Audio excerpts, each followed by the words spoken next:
ਸਤਿ ਸ਼੍ਰੀ ਅਕਾਲ ਦੋਸਤੋ। ਜੀਕੇ ਦੀ ਇਸ ਸੀਰੀਜ਼ ਦੇ ਵਿੱਚ ਅੱਜ ਗੱਲ ਕਰਾਂਗੇ ਗੁਪਤਾ ਡਿਨੈਸਟੀ ਦੇ ਪਾਰਟ 2 ਦੀ। ਇਸ ਤੋਂ ਪਹਿਲਾਂ ਅਪਲੋਡ ਕੀਤੀਆਂ ਹੋਈਆਂ ਵੀਡੀਓਜ਼ ਨੂੰ ਪਲੀਜ਼ ਦੇਖ ਲੈਣਾ ਔਰ ਅਗਰ ਮੇਰੇ ਚੈਨਲ ਸਟੱਡੀ ਫॉर ਜੀਕੇ ਨੂੰ ਸਬਸਕ੍ਰਾਈਬ ਨਹੀਂ ਕੀਤਾ ਤਾਂ ਪਲੀਜ਼ ਕਰ ਲਓ ਔਰ ਬੈਲ ਆਈਕਨ ਨੂੰ ਵੀ ਪ੍ਰੈਸ ਕਰ ਲੈਣਾ ਤਾਂ ਜੋ ਅਪਡੇਟ ਸਮੇਂ ਸਿਰ ਮਿਲ ਸਕੇ। ਤਾਂ ਸ਼ੁਰੂ ਕਰਦੇ ਹਾਂ।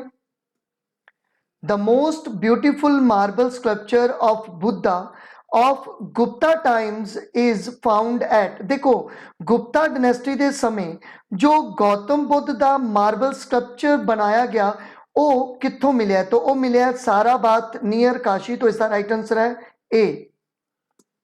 The last ruler of Gupta dynasty देखो गुप्ता डिनेस्टी का जो आखिरी राजा सी वो सी विष्णु गुप्ता और जो फाउंडर सीगे गुप्ता डिनेस्टी दे वो सीगे श्री गुप्त। तो इसका राइट आंसर है C. What was the symbol of Gupta empire देखो गुप्ता अंपायर का सिंबल की सी तो वो सीगा गुरुड़। तो इसका राइट आंसर है A. The poet who is called as Indian Shakespeare तो कवि जिसनों इंडियन शेक्सपीयर नाल जाना जाता है वो है कालीदास। एक्चुअल दे विच चंद्रगुप्त विक्रमादित्य के दरबार विच 9 रतन सी और इन्हां 9 रत्नों दे विचों एक रतन सी Kalidas. The officer who maintained the records of all transactions during Gupta period was known as देखो एक्चुअल दे विच जिन्नियां भी ट्रांजैक्शनस होया करदियां सी उस समय उन्हां दा बकायदा रिकॉर्ड रखा जाता सीगा और रिकॉर्ड रखने दे वास्ते एक ऑफिसर नियुक्त किया हुंदा सी जिसनूं बोलदे सी पुस्ता पल्ला। तो इसका राइट आंसर है ए। Which of the following Gupta king represented in his coin as a person feeding the peacock देखो गुप्ता डिनेस्टी का राजा जो अपने पोर्ट्रेट नू क्वाइंस ते एज पीकॉक नू जो दाने खवाउंदे दिखाउंदा सीगा कुमारा गुप्ता। एक्चुअल दे विच कुमारा गुप्ता कार्तिक दा भगत सीगा तो इस करके कहंदे ने कि पीकॉक नू जो है दाने खवाया करता सी। Who was the chief military officer during the Gupta period तो को गुप्ता पीरियड के समय जो चीफ मिलिट्री ऑफिसर सी वो सीगा संधि विग्रह। तो इसका राइट आंसर है A. What was the period of rule of Chandragupta 20 तो लैके 335 एडी तक राज किया और इन्होंने इंडिपेंडेंटली राज किया क्योंकि इस तो पहला जो श्रीगुप्त सी वो कुशाना के अंडर काम करता सी और चंद्रगुप्त 1 ने अपने आप को इंडिपेंडेंट किया। तो इसका राइट आंसर है ए। इतने मैं भी दसना चाहना कि कई बार तुहानू ऑप्शन 319 तो 334 भी मिल जाएगी तो वो भी सही है लेकिन अगर ए ऑप्शन नहीं तो फिर 320 तो लेके 335 एडी वाली सही होगी। Forest land during the Gupta period was called as तो देखो गुप्ता डिनेस्टी के समय जो जंगल का एरिया हुंदा सी उसनू की बोलते सी तो उसनू बोलते सी अफरत। तो इसका राइट आंसर है B. What was the normal rate of interest on loan during the Gupta period तो गुप्ता पीरियड के समय जो लोन ते इंटरेस्ट हुंदा सी वो कितना हुंदा सी तो वो हुंदा सी 15%। तो इसका राइट आंसर है D.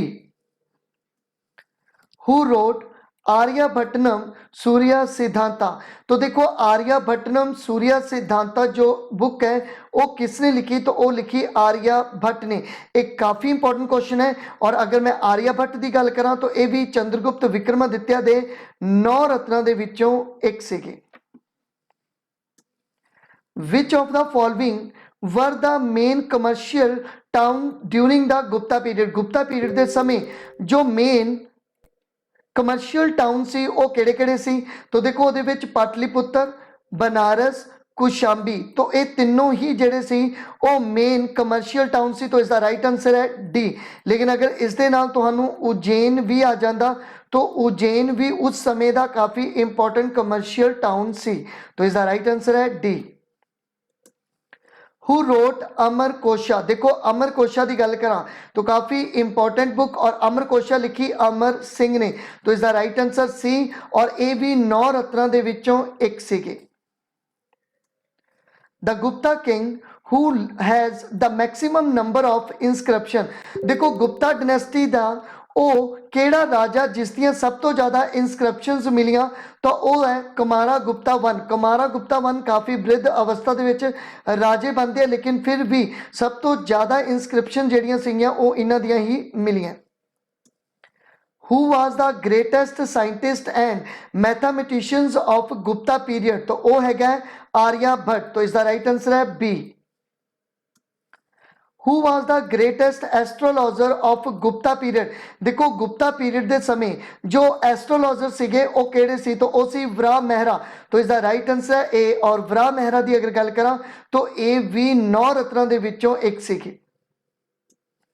The first Huna invasion took place during the period of, देखो हुणा ने भारत ते अटैक किया तो किसते समय भारत ते अटैक होया, तो वह होया स्कंदा गुप्ता दे समय।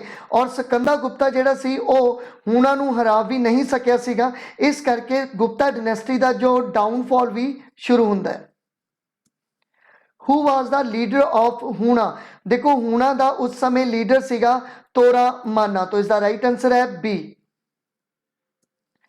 The Vengi king who was defeated by Subhadra Gupta, देखो सुभद्रा गुप्ता वालों जो वेंगी किंग नू डिफीट किया गया तो उसका नाम की सी, तो वह सीगा हस्ती वर्मा, तो इसका राइट आंसर है ए।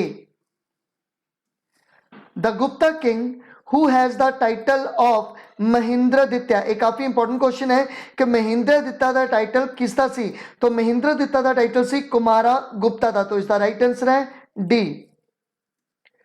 What was the period of rule of Chandragupta two Vikramaditya? तो विक्रमादित्य टू ने भी काफी मतलब लंबे समय तक राज किया, इसका टाइम पीरियड 375 तो लैके 415 AD, तो इसका राइट आंसर है ए।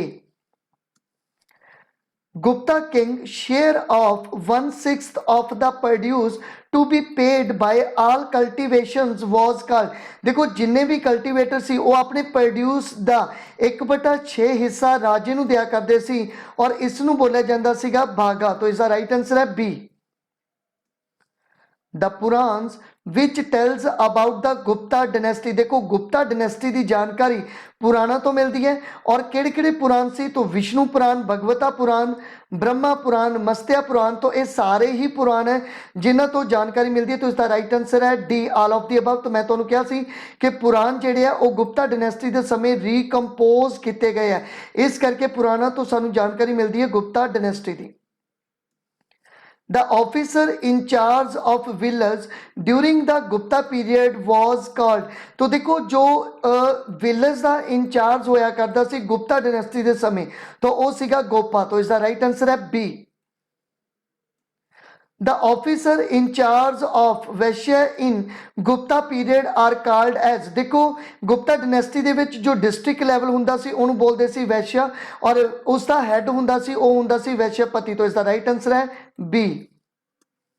The officer in charge of a city during the Gupta period was called, तो गुप्ता डायनेस्टी के समय जो सिटी इंचार्ज होया करता सी वो सीगा नगरपति, तो इसका राइट आंसर है C. The ruler of provinces in Gupta period are called as, तो देखो जो गुप्ता डायनेस्टी के विच प्रोविंसेस सीगे उन्हां दा जो हैड कौन हुंदा सी, तो उन्हां दा जो हैड हुंदा सी ओप्रीकास, तो इसका राइट आंसर है ओप्रीकास। Which of the following was the inscription of Gupta about सती, देखो गुप्ता डायनेस्टी दे विच जो सती की जानकारी मिलती है वो सानू किस इंस्क्रिप्शन तो मिलती है, तो वो मिलती है एरन इस इंस्क्रिप्शन, तो देखो एरन इंस्क्रिप्शन की जो जानकारी है वो सानू किस राजे तो मिलती है, तो वो है भानु गुप्ता। भानु गुप्ता का एक सैनापति सी गोपाराज, तो गोपाराज की डैथ हुंदी है हुणां नाल लड़दियां, और गोपाराज की पत्नी सती हुंदी है, तो ये जो सती हुई सी उसकी पत्नी, इसका जो डिटेल है वो सानू मिलती है एरन इंस्क्रिप्शन तो देखो सती प्रथा तो पहला भी चलती सी, लेकिन जो रिटन प्रमाण मिले वो सानू गुप्ता डायनेस्टी के विच ही एरन अभिलेख तो मिले, तो इसका राइट आंसर है डी। एक काफी इंपॉर्टेंट क्वेश्चन है। The Gupta umpire was divided into, तो गुप्ता अंपायर की गल करिए तो ये डिवाइड हुंदा सी अगे प्रोविंसेस ऑफ भुक्ति दे विच, तो इसका राइट आंसर है B. The Gupta king who made Ujjain in Malwa as the second capital of Gupta empire. तो देखो गुप्ता डायनेस्टी दे विच किसने मालवा दे विच उज्जैन नू अपनी सेकंड कैपिटल बनाया, तो वो सी चंद्रगुप्त टू विक्रमादित्य। तो इसका राइट आंसर है बी। तो thank you for watching. Please मेरे चैनल स्टडी फॉर जीके ਨੂੰ ਸਬਸਕ੍ਰਾਈਬ ਕਰ ਲਓ, ਬੈਲ ਆਈਕਨ ਨੂੰ ਪ੍ਰੈਸ ਕਰ ਲਓ और अगलियां वीडियोस देखने के लिए मेरे नाल जुड़े रहो। तो थैंक यू।